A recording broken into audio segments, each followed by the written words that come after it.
تو ہم وہ دن کو کیا کریں؟ بابا جی نے کہا بیٹا ایسا کرنا، پھر ظہر میں آ کے تھوڑا کیلولہ کرنا. کیلولہ کس کو بولتے ہیں؟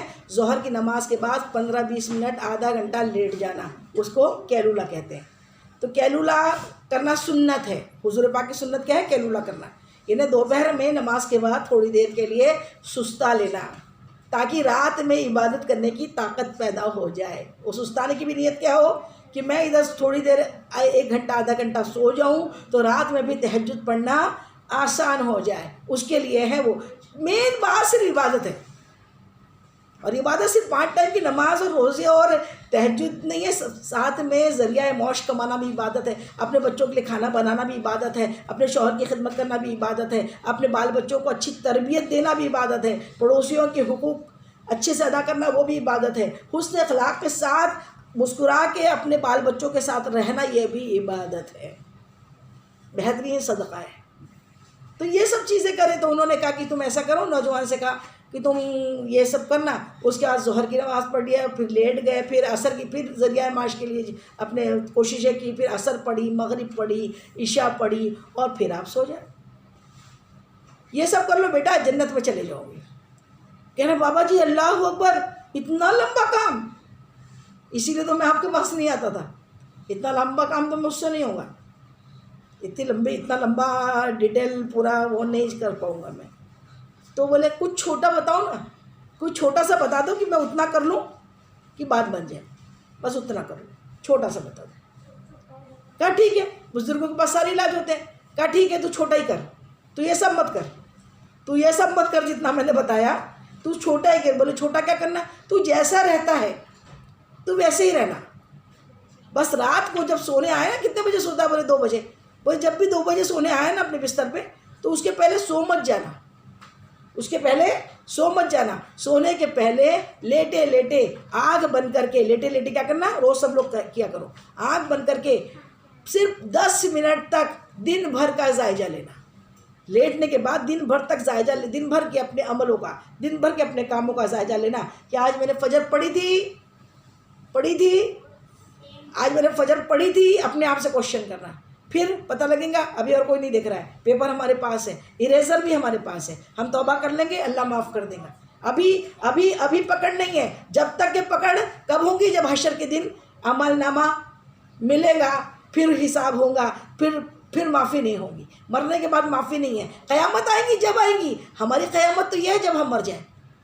تو ہمیں آج اپنے پیپر کو، جب آپ پیپر دیتے ہو تو اس کو درست کرتے ہو نا، آخری میں چیک کرتے ہو، وہی کرتے ہو نا، پیپر چیک کرتے کہ نہیں برابر کوشچن کا آنسر لکھا ہے کہ نہیں لکھا. اگر کچھ غلط ہوا تو اریزر سے کیا کرتے ہیں؟ اس کو چھوٹے بچے اریزر سے مٹا لیتے ہیں، پین سے جو لکھتے ہیں اس کو کٹ کر کے اس کو صحیح لکھ لیتے ہیں. تو یہ اریزر ہمارے پاس، ہمارے آنسو ہیں. اللہ سے دعا کرو کہ آنسو ہر گناہ پہ بہتے رہے، توبہ کرے. اللہ کے نزدیک سب سے بہترین آنسو وہ ہے جو توبہ کرنے، شرمندگی پشیمانی میں اللہ کی بارگاہ میں بہائے جائے. وہ سب سے بہترین آنسو ہے. تو بابا جی نے کہا تم رات میں جتنے بجے سوتے ہو سو جانا، لیکن رات میں سونے کے بعد کیا کرنا؟ 10 منٹ تک اپنے دن بھر کیا کیا یاد کروں گے. آج سے دن بھر کیا کیا وہ یاد کرنا. کوئی اور کو نہیں بتانا ہے، صرف یاد کرنا ہے. آج میں نے فجر پڑھی تھی، نہیں پڑھی. قرآن پڑھا تھا، نہیں پڑھا. پڑھائی کی تھی، نہیں کی. اچھے کام کیے تھے، نہیں کیے. ظہر کی نماز پڑھی تھی، نہیں پڑھی. عصر پڑھی تھی، نہیں پڑھی. مغرب پڑھی تھی، نہیں پڑھی. عشاء پڑھی تھی، نہیں پڑھی.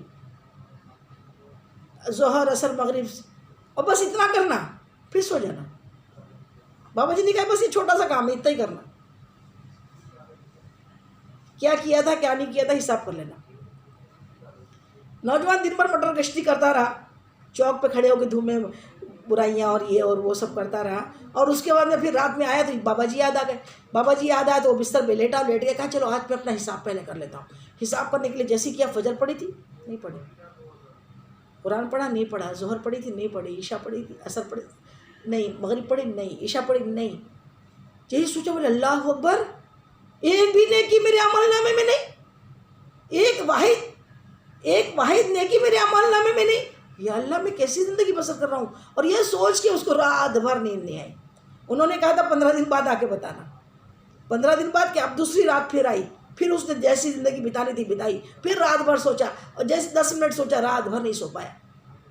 تیسرے دن بھاگ کر آیا. کہنے لگا بابا یہ کیا کر دیا؟ بولے کیا ہوا؟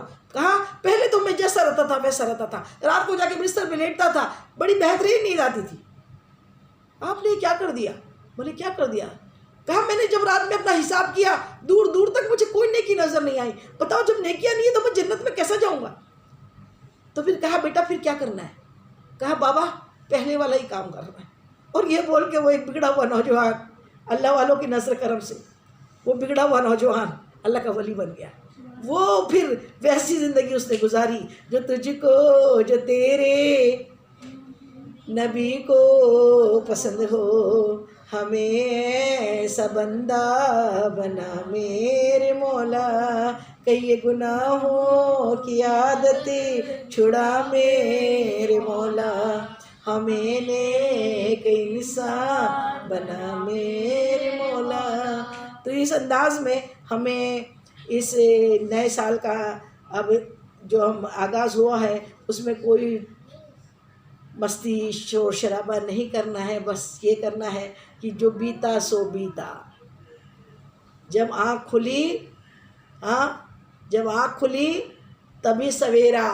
آج سے ہم اپنی زندگی کو ایسا بنا لیں گے کہ ہم 5 ٹائم نماز بھی پڑھیں گے، قرآن کی تلاوت بھی کریں گے، اپنے اسکول کی پڑھائی بھی کریں گے، اور اچھے سے ہم نیکیاں کرنے والے، بڑھ چڑھ کر نیکیاں کرنے والے۔ نیکیوں میں کمپٹیشن کرو بیٹا، نیکیوں میں کمپٹیشن کرو کہ جس قدر ہو سکے میں بڑھ چڑھ جاؤں، میں تجھ سے زیادہ نیکی کروں، میں تجھ سے زیادہ بڑوں کی خدمت کروں، میں تجھ سے زیادہ اپنے والدین کے فرمانبردار بن جاؤں۔ ایسا کروں گے تو انشاءاللہ اللہ اتنا پسند کرتا ہے کہ غیب سے اللہ رزق بھیجتا ہے، غیب سے اللہ اس کی مدد کرتا ہے، اور اللہ تو ہر چیز پہ قادر ہے۔ ایوب علیہ السلام کی بیماری سے شفا بھی اسی دن ہوئی تھی۔ ادریس علیہ السلام آسمان پہ اٹھائے گئے تھے، وہ بھی عاشورے کا دن تھا۔ زمین پہ پہلی بارش ہوئی تھی، وہ بھی دن عاشورے کا تھا، اور کہتے ہیں قیامت آئے گی وہ بھی دن عاشورے کا ہی ہوگا۔ تو یہ عاشورے کا دن اتنا امپورٹنٹ ہے۔ نوح علیہ السلام کی جو کشتی تھی وہ جدی پہاڑی پر ٹھہری تھی، وہ بھی دن عاشورے کا تھا، اور اسلام زندہ ہوا وہ بھی دن عاشورے کا تھا۔ اسلام زندہ ہوتا ہے ہر کربلا کے بعد اسلام زندہ ہو گیا۔ وہ حسین ابن علی جنہوں نے اپنے خون کو چھڑکا ہے اس اسلام کے لیے، تب جا کے یہ دین اسلام کی کھیتی کی آبیاری ہوئی ہے، دین اسلام پھلا پھولا ہے۔ اور آج 1400 سال کے بعد بھی آج چاروں طرف دین کے جھنڈے بلند ہیں۔ تو ہم اپنی زندگی کو پرفیکٹ بنائیں، اور ہم اپنی زندگی کو ایک انوشاسن والا، ڈسپلن والا بنائیں، زندگی کو ایک اس کا پلانر بنائیں، اس کا ٹائم ٹیبل بنائیں، اور ٹائم ٹیبل کے ساتھ جو پچھلا سال جیسا بھی بیت گیا اس سال کو ہم ایسا بنائیں گے کہ اللہ کے رسول کو راضی کر لے۔ اللہ ہم سب کو عمل کی توفیق عطا فرمائے، اور اس سال میں عاشورے کے دن جو اپنے گھر والوں پہ کھانے میں دسترخوان پہ وسعت کرتا ہے، بڑھاتا ہے، دسترخوان پہ جو شخص اپنے اہل و عیال کو اچھا کھانا کھلاتا ہے، سارے سال اس کے دسترخوان پہ برکت ہوتی ہے، سارا سال اس کے دسترخوان پہ برکت ہوتی ہے۔ تو ہم اس عاشورے کے دن روزہ بھی رکھیں، اور 9-10 کا رکھیں، یا 10 یا 11 کا رکھیں، یا پورے 10 روزے رکھیں، یا تو پھر پورا مہینہ روزہ رکھیں۔ جتنا شکر ڈالیں گے میٹھا ہوگا، جتنی نیکی کریں گے، جتنی عبادت کریں گے سب اچھی ہوں گی۔ اسی لیے اللہ تعالی ہم سب کو عمل کی توفیق عطا فرما دے، اور اسی عاشورے کے آنے کے پہلے سب ایک دوسرے سے اپنے گناہوں کی معافی مانگ لے، توبہ کر لے، کیونکہ عاشورے کا دن ہی کہتے ہیں قیامت کا بھی دن ہوگا۔ تو نہ جانے کب قیامت آ جائے، کوئی بھروسہ نہیں ہے، معلوم نہیں ہے۔ ہم کو تو اللہ کے حبیب کی ہر بات پہ یقین ہے کہ بس وہ جو چاہتے ہیں، جو انہوں نے کہا ہے سب حق ہے۔ اللہ تعالیٰ اپنے حبیب پاک کے در پر بار بار حاضری کا شرف ہم سب کو عطا کرے، اور اللہ تعالیٰ ہمیں ہمارے تمام سابقہ گناہوں کو معاف کر دے۔ وما علینا الا البلاغ، اس بیان میں جانے انجانے ہم سے جو بھی بھول چوک غلطی خطا ہوئی تو اللہ تعالیٰ اپنے حبیب کے نالن پاک کے صدقے میں ہم سب کو معاف کر دے۔ آپ لوگ کو بھی کوئی بات بری لگی ہو، ناگوارہ لگی ہو، غلط لگی ہو تو تہہ دل سے معاف کر دیجئے، ہر شک دن کے لیے نہ چھوڑیے۔ السلام علیکم ورحمۃ اللہ وبرکاتہ۔